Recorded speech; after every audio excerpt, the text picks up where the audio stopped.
In Srinagar, the streets are a stage for clashes. Indian forces and protesters have been fighting each other with stones, pellets and tear gas. And the consequences have been deadly. At least 80 people have died since July. This fresh round of bloodshed began when 22-year-old rebel leader Burhan Wani was killed by security forces. The Indian government considered him a terrorist, but to his supporters, he was a freedom fighter. The clashes have led to curfews in towns and cities across the region. But it hasn't stopped the violence. This month, 18 soldiers were killed in the deadliest attack on forces in Kashmir in nearly 2 decades. No one has claimed responsibility. But while the cycle of unrest continues, it's the ordinary people of Kashmir who are paying the price, while everyday life has been put on hold.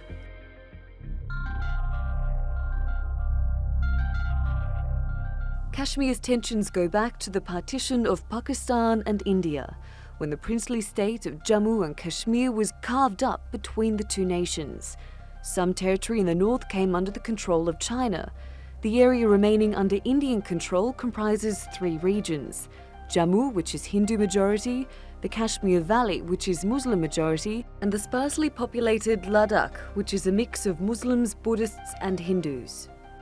In 1948, the UN Security Council passed a resolution saying the people of Kashmir should decide which country they join, that the question of the accession of Jammu and Kashmir to India or Pakistan should be decided through the democratic method of a free and impartial plebiscite. But there were conditions attached, and the promised referendum never happened. And the heavily patrolled line of control has served as a de facto border ever since. With neither side willing to let go of its interests and other groups calling for an independent state, the waiting game has been bloody on all sides. But will this latest round of clashes do anything to change the status quo? Natalie Pohanen, The Newsmakers. Well, we're going to get deeper into the debate on the issues in just a moment, but for the latest on the situation on the ground, I'm joined from Srinagar by journalist Parvez Bukhari. Parvez, thanks so much for joining us. Tell me what it's like right now on the ground in Kashmir. See, it's been more than 2 months, 2.5 months that the place is under a lockdown. We witnessed a series of communication blockouts, and between newspapers were also banned for a few days. Shops, schools, banks, all business establishments, everything is on hold. People are protesting. People are protesting against Indian rule. Like your news story said, they're demanding they be asked what should their future be. The fact of the matter is that underneath in Kashmir all the time, even when you have quote-unquote peaceful periods, there is a firmament of anti-India sentiment that is growing all the time. And it's always, ready to burst, waiting for a trigger. That's precisely what happened July 8th, when a popular young rebel leader was killed in a gunfight with government forces. And ever since then, it's been protests and clashes and a heavy security crackdown on the population in Kashmir. We've seen long curfews, perhaps longest in the last 26 years, ever since an armed rebellion in the 1990s erupted here. And this time around, although we've seen cycles after cycles of protestations, if you see from 1990, then we saw huge public mobilizations, unarmed protests by hundreds of thousands of Kashmiri people in 2008 and then 2010, and there was again a period of calm, and this year it erupted again. But the problem has been that the Indian state has been enhancing security measures to put the public protestation down. There have been very little or no political measures to address the fundamental political dispute over Kashmir, right. And that's precisely what Kashmiri people are asking for. Parvez, thank you so much for that update. We look forward to talking to you again in the not too distant future. Parvez Bukhari joining us there from Kashmir. Now let's broaden out this debate. Joining me now from New Delhi is Deputy Resident Editor of the Hindu newspaper, Suhasini Haider. And from London, I'm joined by Muzammil Ayub Thakur. He's the president of the Kashmir Institute of International Affairs. Thanks both of you for joining us. So Suhasini Haider, let me start with you. it's a bad situation on the ground. More than 80 people killed, thousands wounded. Those pellets are causing horrible injuries on the ground. We're seeing particularly very young people getting hurt by them. Are Indian forces being reckless and trigger happy, or is the deadly use of force at the moment in Kashmir justified? Well, you know, just to start with, I do want to make the point that you're asking a journalist from India as opposed to somebody who represents the government or the security forces. I do want to make that clear. Absolutely. I do think that, you know, in Kashmir, particularly given the kind of interest there is, given the kind of interest there is from India, from international media agencies as well, there is a tendency to look very, very closely at what is going on. But what we do know is that there is at the same time an internal protest, and Parvez spoke about that there are people who are very angry with the government and how the security forces have behaved over there. And at the same time, there is a very tense border with Pakistan on one side, a slightly less tense border with China on the other in that very state. And at the same time, there is what India calls cross-border terror, militants who are able to infiltrate from Pakistan and come into Jammu and Kashmir and carry out attacks there. Sure. I'm not making up these figures. No, there absolutely. have been 23 such attacks Sure. on security So Hasni, forces. but I just want to in the separate it last out 2 for a years. second, just for a second. So let's put Exactly. India. So Sure, it's let's just park necessary- off it is India necessary and to Pakistan. separate. Sure, let's park off India and Pakistan and their tensions for the moment, and let's just go very specifically then to the protests. And yes, they might be rock throwing, for example, from many young people. I go back to my question again: is the deadly use of force by the Indian Army and the security forces there on the ground, is that justified? Well, justified is, again, it's a sort of a value judgment. I definitely think it's excessive. I definitely think that security forces should not be even using guns, because in other parts of the country we have seen security forces taking on large mobs that are very angry and using only a stick, perhaps, and tear gas alone.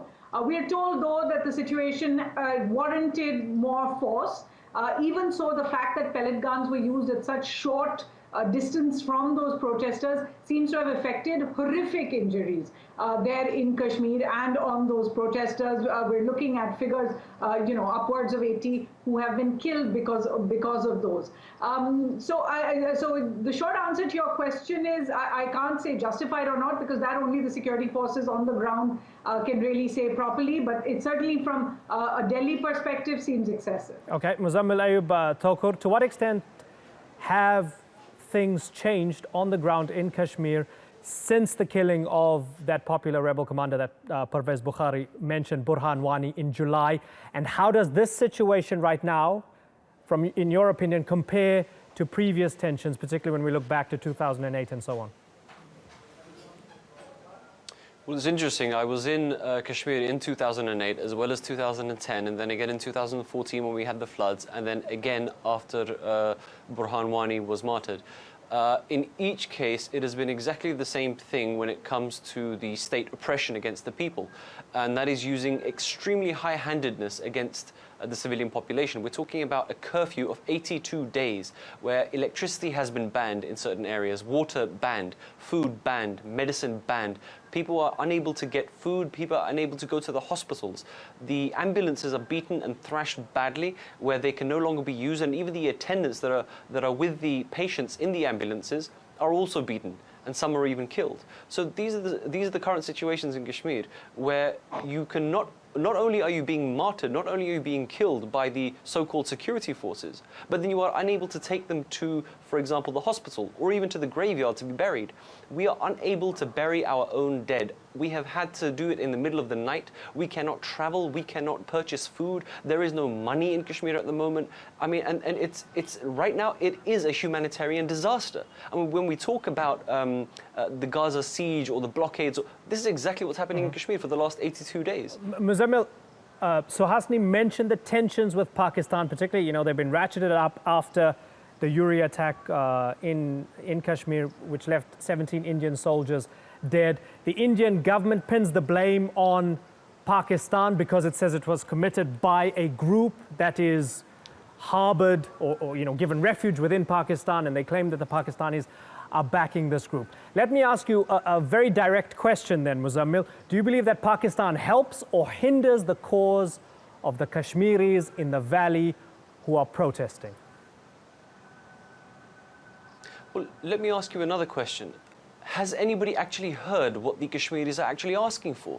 I mean, we are seeing people on the streets in the millions protesting with flags, with banners, with statements, with stones. Young children as young as 4 years old have been pellet-ridden from their head to their toe. So clearly we are in a position to dictate terms to the world about what we want. Where Pakistan comes into this or India comes into this is irrelevant. The fact of the matter is that we are one of the longest standing issues on the United Nations agenda. There have been resolutions passed in the United Nations where even India have been present, and it was India that took the issue to the United Nations. So what I'm saying is that the issue of Kashmir is in the hands of the Kashmiris, is in the hands of the population. There is nobody that can dictate the terms to us, and there is nobody that can hinder us as long as we are unified, and we are unified, and we have been unified since the day that we were occupied. Yeah. Now my point, Sure. my fundamental point, is that we have been asking for the right to decide. We have been asking for the basic rights of humans. Right. Democracy. We have been asking for freedoms. We have been asking for liberties, things that the entire West holds very dear to them. We're not asking for anything more, anything less than anybody else has. Okay, Suhasini wants to come in. Suhasini? No, I just want, this continuous reference to the UN and to the demands of the Kashmiri people for independence, I understand the human tragedy aspect of it, but even the story that your reporter put out there shows the 1948 resolution and referred to the fact that Kashmiris should be asked whether they want to go to India or to Pakistan. Now, firstly, that was 70 years ago, so I don't know whether we can still continue to work on that basis 70 years later, given that the ground position has changed as much as it has. Secondly, if your reporter had done a little more research, she would have seen that that resolution also calls for Pakistan first to vacate the portion of Kashmir that its Sure. troops hold There today. were conditions to that resolution, sure. And okay, before fair we enough. get to that situation. Fair but enough. the choice has always been India or Pakistan. The idea of independence is not there in the UN resolution, and I'm sorry to sound heartless about it, but it is not an option. Well, no, well, hold given on. that Kashmir is a landlocked. Hold on, I think there is a landlocked nuanced way, Suhasini. I mean, there was a UN Security Council Resolution 47 of 1948, August 1948. Yes, it did say that the Kashmiris have the right to choose. You're absolutely right that some of the conditions involved Pakistan vacating their third of Kashmir or their part of Kashmir. Let me pose that to Muzammil. Muzammil, when an Indian says that referendum can't happen because it was 70 years ago, and also because of subsequent wars and agreements between India and Pakistan, that makes that referendum, or the potential for that referendum, and the very existence of that that potential referendum and that UN Security Council resolution, it makes it moot. Muzammil, how do you respond to that? If it makes it moot, then India should go back to the United Nations and suggest the third option of independence. If that is the argument, then then so be it. Let them have the third option of independence. But the fact of the matter is the same thing. It doesn't matter. Please, Ms. Haider, please, allow me to... I gave you the respect to speak. Allow me the respect to speak. The fact of the matter is there are gross human rights violations. India is part of the United Nations and wish to be part of the United Nations Security Council. How can they be part of the United Nations Security Council when there are gross, mass human rights violations? To the extent that I would say there are war crimes happening in Kashmir. There are severe war crimes happening in Kashmir. So regardless of India and Pakistan, the United Nations, if you don't want to use that argument, fine, so be it. But at least allow a referendum, a plebiscite to happen in Kashmir, and allow the population to decide what they want. If you say that the UN resolutions are defunct, then to that extent, allow the Indian government to allow a third option into a plebiscite. At least have the plebiscite. Even if you are negating the United Nations, have the plebiscite. Suhasini? It's very simple. You're changing the goalpost. If you are referring to the United Nations, then according to that resolution, Pakistan must vacate its territory or the territory that it occupies of Kashmir before we can Why get are you into any obsessed talk with about a Pakistan? referendum.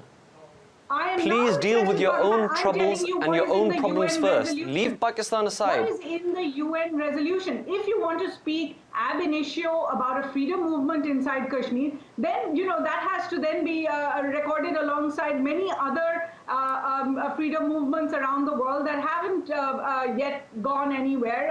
I could refer to the Kurdish problem there in Turkey as well. The fact is that if you want to go back to the UN resolution, then you've got to follow the first tenet of that UN resolution. If you don't think that first tenet is possible, Yes, then I suggest demilitarization. Why that don't you forget begin the about- demilitarization yourself then? Why don't you read the UN resolution? It says Pakistan has to do it first, and India has to satisfy itself that Pakistan has vacated that portion Take the of initiative. Kashmir. Take the initiative. Okay, I apologize. We are out of time. I've got to wrap. So Hasni and Muzammil, thank you very much for joining us.